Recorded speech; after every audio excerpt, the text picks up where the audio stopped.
All right, he's looking at me. Harass. He's obviously looking at me, and he doesn't like me. But he wants to know where I'm at because I'm a big person. But that's as far as I think it'll get. Now, I've got a weed right here. Do you want me to kind of let that weed kind of get generally close to him and see what happens? Whatever you want to do. Okay. I've got this little weed now. Let's see if he... I'll step in here. He sees you. Yep. This is a western pygmy rattlesnake. That's what this one is. He's twitching his tail as kind of a distractor as much as anything. So I'd say that. Would you say the best ID point is that rusty colored stripe, connecting those blotches there? I mean, I'd say so. Yeah. Yeah. It's kind of pretty. It's a little brighter than the timber rattler, I believe. And the timber rattler has the same stripe, but it's not. It can vary a bit. Now these don't.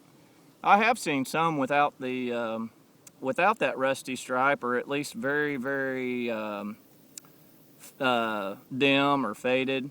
So you have to be a little bit careful on that because they, occasionally you will see one that is almost fully gray without the rusty stripe, with the the darker blotches, of course. But they're cute. This one is a little spitfire. He when he struck a minute ago, he actually flipped himself completely over. He's trying to act big. I guess I needn't point out to you, of course, or anybody, but they just, he coils up and he stays put. He would certainly get away if he thought he could make it, but yeah, we had took a little bit of harassment to actually get him in this defensive posture. He attempted several times to crawl away from us. That was definitely his first intention. Yeah. He just keeps kind of looking back and forth between me and Corey, just trying to decide which one of us is scariest. And right now, I think I'm seem to be the taller of the two, I guess. Yeah. Can you hear anything?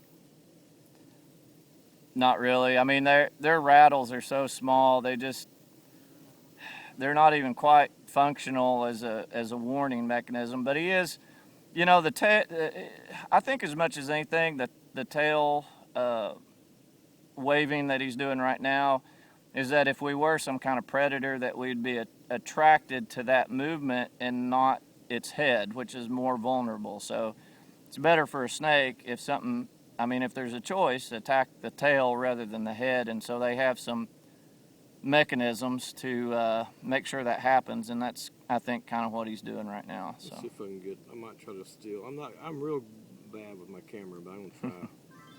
So I'm gonna go ahead and probably just stop this one for now and maybe get a couple of still shots